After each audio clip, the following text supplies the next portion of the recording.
ভাই কংগ্রেচুলেশনস ভাই, জাদ ভাই কংগ্রেচুলেশনস বস। আপনি একটু ভিডিওটা দিতে পারেন, ভিডিওটা আপনার ভিডিওটা, মানে আপনি এখন আমার সাথে মেসেঞ্জারে আসেন না, একটু ভিডিওতে আসেন, ভিডিওতে একটা শুভেচ্ছা খালি দিয়ে দিবেন,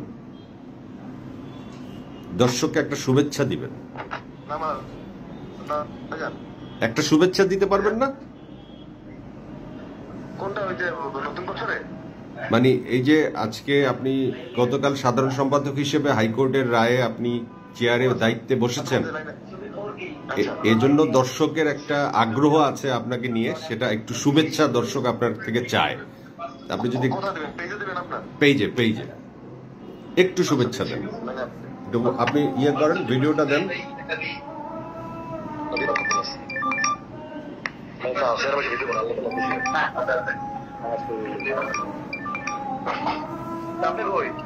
এই যে জাদ ভাই, আপনি একটু আমাদের দর্শককে আপনি বলেন যে অনেক ঘাত প্রতিঘাতের পরে তো আপনি আজকে সাধারণ সম্পাদকের চেয়ারে বসলেন এবং হাইকোর্টের রায়ে বসলেন, তো আপনার অনুভূতিটা কি? অনুভূতিতে একদিকে মানে ভালো লাগে, আর একদিকে কষ্টের। কারণ আপনাদের ভোটে নির্বাচিত হয়ে, মাধ্যমে নির্বাচিত হওয়ার পর এ ধরনের কোর্ট, হাইকোর্ট, সুপ্রিম কোর্ট যেতে হবে, এটা একটা নির্বাচন। এখানে এটা নিয়ে মামলা মকদ্দমা অন্যায়ভাবে যা হয়েছে, অন্যায় অবিচার হয়েছে। জি, আমরা জাদ ভাই, আমরা যদি একটু বলি আপনাকে, যে ধরেন আমরা দেখেছি যে আপনার উপর দিয়ে অনেক ঝড় গেছে, অনেক বিপর্যয় গেছে, এবং আপনি বিভিন্নভাবে আপনি নিজের অস্তিত্ব টিকিয়ে রেখেছেন এবং শেষে আইনি মোকাবেলায় আপনি জয়ী হয়েছেন।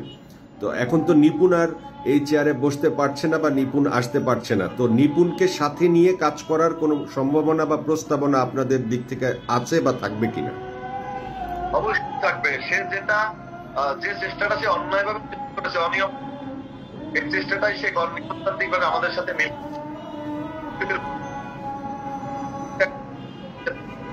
এবং শিল্পীদের তো যদি সেবা করার ইচ্ছা, সেটা চেয়ারে না বসে করা যায়।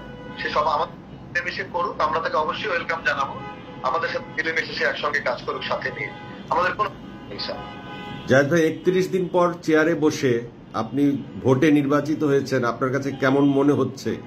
আপনার কাছে আপনার জায়গাটা চেনা মনে হচ্ছে না অচেনা মনে হচ্ছে? না, চেনাই মনে হচ্ছে। কারণ 2 টার্ম ছিলাম এখানে, ভালোবাসা জড়িত, অনেক বিশ্বাস জড়িত। কারণ অনেক কষ্ট করে ভালোবেসে শিল্পীদের ভোটে নির্বাচিত হয়েছে। আমি তো আসলে আসলাম, দেখলাম, চেয়ার দখল করলাম, ওইটা করিনি। যার কারণে এখানে প্রতিটা এইটা আমার রুমের যে ডেকোরেশনটা দেখছেন, এগুলো নিজের মতো করে করা, একদম নিজে যত্ন করে করেছি। আমি আমাদের যেখানে মানুষ বলতো যে বসা যায় না, পানি পড়ে, আপনি নিজে এসছেন, এখানে ওয়াশরুমটা সুন্দর করে করেছি। সব আসলে শিল্পীদের জন্য করেছিলাম, আর আমি তো সারা জীবনের জন্য এখানে আসিনি। কিন্তু আজকে মানে গতকালকেই প্রথম বসছি, গতকালকে আজকে নিয়ে 2 দিন হয়ে গেল, কার্যক্রম শুরু করে দিয়েছি ইনশাল্লাহ। তো সবকিছু মিলে সবই ভালো লাগছে। শিল্পীরা আসছে, সবচেয়ে মজার লাগছে ভাই, শিল্পীরা আমার জন্য রোজা রেখেছে, নফল রোজা, নফল নামাজ পড়েছে যেন জায়েদ খান আসে। এইটাই তো পাওয়া জীবনে, এইটুকু ভালোবাসা নিয়েই আমরা এতটুকু আপনাকে প্রশংসা করছি যে আপনি শেষ পর্যন্ত আইনি লড়াই করেছেন, হাল ছাড়েননি, এবং ঠিকই আপনার জয় হলো। কিন্তু জায়েদ ভাই, যা ঘটে গেল, যা হলো, তাতে তো মানুষের কাছে আপনাদের ভাবমূর্তি নিয়ে অনেক প্রশ্ন উঠেছে। যাই হোক, সেটাও শেষ। কিন্তু আপনি কি একটা বিষয় খেয়াল করেছেন যে ফেসবুকে আপনার বিরুদ্ধে বা আপনার বিপক্ষেই বেশিরভাগ মানুষ ছিল? এই বিষয়টি আপনি কিভাবে দেখেন? আমাকে তো আসলে তথ্য সন্ত্রাস করে মিডিয়া ট্রায়াল করা হয়েছে। যারা আমাকে চেনে না তারাও আমার সম্পর্কে কথা বলছে। এক একটা ছেলে মেয়েকে ধরে এনে এনে আমার সম্পর্কে মিথ্যা তথ্য বানিয়ে বলা হচ্ছে। কালকে আমি কোনো মেয়ে বলছে, তাকে আমি সদস্য বানানোর হোটেলে ডেকেছি। আসলে আদৌ কি আমি এমন? এটা তো আপনি আমার সদস্য, আপনিও জানেন। কেউ বলছে কেউ বলছে যে আমি ক্লিনিক দখল করেছি, যেটার সাথে আমার কোনো সম্পৃক্ততা নাই। আমি কি একজন শিল্পী? কি আসলে এমন? তো বিভিন্ন মানুষকে দিয়ে মিডিয়া ট্রায়াল করিয়ে, সিনেমার কয়েকশো মানুষকে দিয়ে, আমাদের সিনিয়র পরিচালক, তার কাছে কি শিখবো? সে ফেসবুকে, ইউটিউবে গিয়ে আমার সম্পর্কে বাজে কথা বলছে। সে কিন্তু ছোট হচ্ছে, আমি একটা ছোট, তাদের কাছে নতুন একজন শিল্পী। তাদের তুলনায় তারা তো আমার ভালো মানুষ, তারা আমার পরিচালক, আমার অভিভাবক, বাবার মতো। তারা তো আমাকে এ ধরনের কথা বলতে পারে না। মিডিয়া ট্রায়াল করে করে কিছু গ্রুপ কিনে ফেসবুকের মাধ্যমে কিছু, আপনারা দেখছেন আমার ফেসবুকটাকে 3 দিন ধরে আমার ফেসবুকটাকে 3 বার করে আমার ফেসবুকটাকে মেমোরাইজ করে দিয়েছিলেন, রিপোর্ট করে। এই যে বিভিন্ন ধরনের খারাপ জিনিসগুলো মিডিয়ায় করে বিভিন্ন পেজ কিনে ফেসবুক প্রোফাইল কিনতেছে, এগুলো কিনে কিনে এদেরকে দিয়ে অনবরত বিভিন্ন আইডি দিয়ে অনবরত গালিগালাজ করে যাচ্ছে। ধরে নিলাম আমি খারাপ, আমার সাথে যারা সিনিয়র শিল্পী ভালো কথা বলছে তাদেরকে বকাবকি করছে, মানে তাদের উদ্দেশ্য হচ্ছে এক শ্রেণী তাদেরকে তৈরি করে রেখে কিনছে শুধু এই কাজই করবো মিডিয়াতে, ছবি যে এই কাজগুলো করবো। আসলে কিন্তু তারা আমাকে ব্যক্তিগতভাবে চেনে না, তাদের সাথে আমার পরিচয় নাই। আমি খারাপ ভালো, এটা তো আসলে আমার শিল্পীরা বলতে পারবে যাদের ভোটে আমি নির্বাচিত। জায়েদ ভাই, নিপুণ বলেছিল যে আপনি জয় চৌধুরীর মাধ্যমে নাকি এই ধরনের কাজ আপনিও করছেন, সেই বিষয়ে আপনার ব্যাখ্যা কোনো আছে? জয় চৌধুরী যদিও তার ব্যাখ্যা দিয়েছেন, আপনি কোনো কিছু বলবেন? শুরু থেকে অনেক কিছু বলে আসছে, যখন যেটা মন করা তখন সেটা বলে। আমি জানি না কেন বলে একজন শিল্পী, যখন যেটা মনে হচ্ছে মিলে একটা জিনিস বলে দিই। আচ্ছা জায়েদ ভাই, আমরা তো ভাবতাম যে আপনি অনেক পাওয়ারফুল, কিন্তু আমরা দেখলাম যে নিপুণ অনেক পাওয়ারফুল। এর নেপথ্যে কি? আমি পাওয়ারফুল কে বললাম? আমি তো সাধারণ একজন শিল্পী, আমি তো পাওয়ারফুল কখনোই আমি বলেছি, শুনেছি কখনো আমি বলেছি? লোকে বলতো যে আপনি পাওয়ারফুল, কিন্তু এখন তো দেখা যাচ্ছে নিপুণ অনেক পাওয়ারফুল। লোকে তো অনেক কিছুই বলে, লোকের কথা কান দিতে হয়। নিজে কি বলে, নিজের মন কি বলে, আমি আপনার সাথে কেমন সেটা বলেন। আমি শিল্পী মানুষ, অভিনয় করি, শিল্পীদের ভোটে নির্বাচিত শিল্পীদের সেবা করেই তোমার জীবন। আর পাওয়ার দিয়ে কি করবো? পাওয়ার তো একমাত্র আল্লাহ তাআলা। সভাপতি ইলিয়াস কাঞ্চন ভাই যখন আপনাকে আবার পেলেন আইনগত ভাবে, তখন তিনি আপনাকে শুভেচ্ছা জানালেন কিভাবে? ফোনে কথা হয়েছে অনেকবার, আজকেও এসে বসছে, দেখা হয়েছে, একসঙ্গে আজকে মহরত করলাম দুইজনে আনুষ্ঠানিক ভাবে একটা ছবি, ট্রাম, ছবির নাম ট্রাম, এই ছবিটা মহরত করলাম একসঙ্গে ইনশাল্লাহ। তো তার সাথে কন্টিনিউ কথা হচ্ছে। ডিপজল ভাই আসলে, আপনি এখন কোঅপারেশন পাচ্ছেন সবার ইনশাল্লাহ, সবাই আমাকে যোগাযোগ করছে। আমরা প্রথমে যা ভেবেছিলাম যে এফডিসি তে দুইটা পক্ষ হয়ে গেল, তাতে করে কি আপনি নিরাপদ বা নিপুণ নিরাপদ কিনা, লোকজন বহিরাগত মারামারি বা কোনো সন্ত্রাস হয় কিনা, সেক্ষেত্রে এফডিসির সিচুয়েশন কি এখন নিরাপদ? সাউন্ড আপনারা আসা যাওয়া বা নিপুণের আসা যাওয়া, কোনো শত্রুতার কোনো সম্ভাবনা তো নাই? কালকেও তো সাউন্ড ছিল না, কালকে আসলাম বসার জন্য তালা মেরে চলে গেল 2টার সময়। কাঞ্চন ভাই অনেক ক্ষুব্ধ ছিল। সমিতি তো যেহেতু সব শিল্পী, তালা মেরে চাবি নিয়ে যেতে হবে, এটা কোনো কথা হতে পারে? মানে এই যে একটা ধরেন নোংরা মন মানসিকতা, সে কাঞ্চন ভাই বলল কষ্ট লাগছে।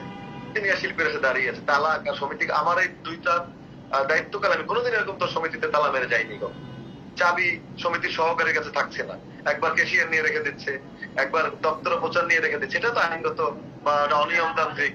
এটা একদম চাবি থাকবে অফিস সহকারীর কাছে, অফিস সেক্রেটারি যিনি থাকবে। আমি তো জীবনে কোনোদিন চাবি তাদের হাত থেকে কোথাও পেইনি। এই নিয়মগুলো কেন অনিয়ম হবে? আমি যখন শাকিব খান এবং অমিতাভ বচ্চনের কাছ থেকে দায়িত্ব বুঝে নিয়েছিলাম, তাদের কোনো দায়িত্বে কিন্তু আমি, তাদের কোনো কার্যক্রমে কিন্তু আমি নতুন ভাবে হস্তক্ষেপ, তারা যে তালা রেখেছিল ওই তালা দিয়ে কিন্তু বাকি। জায়েদ ভাই, এই যে ঘটনা ঘটে গেল, এতে আপনি কি শিখলেন? আপনার অভিজ্ঞতা কি? শিখলাম হচ্ছে কাছের মানুষকে খুব বেশি বিশ্বাস করতে। সিনেমা মান্নাবের কথাটাই বারবার মনে পড়ছে, এখানে বন্ধু বলে কিছু নাই। যাদেরকে বিশ্বাস করে আপিল বোর্ডের চেয়ারম্যান এবং আপিল বোর্ডের সদস্য বানিয়েছিলাম, তারাই পৃথিবীর সবচেয়ে অনিয়মতান্ত্রিক, অগঠনতান্ত্রিক, বেআইনি ভাবে একটা সুন্দর জিনিসকে অসুন্দর জিনিসে পরিণত করলো, কোর্ট পর্যন্ত নিয়ে গেল। জায়েদ ভাই, যে পরিচালক বা অন্য সংগঠনের অনেক নেতাই আপনার প্রতি ক্ষুব্ধ, আপনি সবাইকে আবার আপনার ভালোবাসায় জড়াবেন কিভাবে? কোন পরিকল্পনার কথা কি বলবেন? আমি জয় করা যায়, যারা ক্ষুব্ধ কি কারণে ক্ষুব্ধ আমি তো জানি না। আমি তো কখনো কারো বিরুদ্ধে কথা বলি নাই। কোন সংগঠন, সব সংগঠন আমার কাছে আমার পরিবারের মতো, তাদেরই পরিবারের আমি একজন। কোন সংগঠনের মানুষের প্রতি আমার বৈরিতা নাই। আমি তো, আমার কোনো আভ্যন্তরীণ সমস্যা থাকলে সেটা আমার সংগঠনগত শিল্পী সমিতির সমস্যা, অন্য সমিতির সাথে তো আমার কখনো কোনো সমস্যা থাকার কথা না। তারপরে যদি কেউ কোনো ভুল বুঝে থাকে, মনকষ্ট পেয়ে থাকে, সবাইকে ভালোবাসা দিয়ে বুকে জয় করে টেনে নিয়ে যাও, শেষ। ভালোবাসা দিয়ে সবকিছু। জায়েদ ভাই, একটা মানে সমস্ত ঘটনা অনেক সিরিয়াস পর্যায়ে গেছে, কিন্তু তারপরেও অনেক ফান হইছে। একজন আজকে একটা স্ট্যাটাস দিয়েছে, আমাদের চৌধুরী নাজমুল হোসেন ভাই, যিনি আমাদের ছাত্রলীগের একসময় সভাপতি ছিলেন, উনি লন্ডন প্রবাসী ছিলেন, এখন বাংলাদেশে এসছেন। তিনি খুবই বিরক্ত হয়ে একটা স্ট্যাটাস দিয়েছেন যে শিল্পী সমিতির এইগুলো বন্ধ হওয়া উচিত এবং জায়েদ অবিবাহিত, নিপুণ অবিবাহিত দুইজনকে বিয়ে দিয়ে দেওয়া উচিত। এই বিষয়ে আপনার বক্তব্য কি? নিপুণ অবিবাহিত কি বললো? নিপুণের তো সে আছে কিস, তার তো বড় একটা বাচ্চা আছে, সে তো শি ইজ অলরেডি ম্যারিড। নাজমুলের তো জানতে ভুল হবে, নাজমুল আমার ছোট ভাই, আমার ঢাকা বিশ্ববিদ্যালয়ের, হয়তো আমারটা জানে, কিন্তু নিপুণেরটা হয়তো জানে না। নিপুণ তো already she has a kiss, she married. আমি সে অবিবাহিত, এটা তো ঠিক না। তাহলে জায়েদ নিপুণের বিয়ের সম্ভাবনা সম্পূর্ণ উড়িয়ে দেওয়া যায়? উড়িয়ে তো নয়, বলছে যে না বুঝেই বলছে ছোট ভাই, কি বলবো, না বুঝে আর কি। যে বললাম না আমি, যে যেখান থেকে যা কিছু বলে আলোচনায় আসতে পারে বা আর কি। জায়েদ ভাই, আপনাকে অসংখ্য ধন্যবাদ। সাধারণ সম্পাদকের চেয়ারে আপনাকে খুবই ভালো লাগছে এবং আপনি নিশ্চয়ই। আপনার কাছে আমার প্রশ্ন, শুধু টিএ দিয়েই গুনেছিলেন না আমাকে ভোটটা দিয়েছিলেন? আমি আপনাকে ভোট দেই নাই ভাই, আমি এবার নিপুণকে ভোট দিচ্ছি।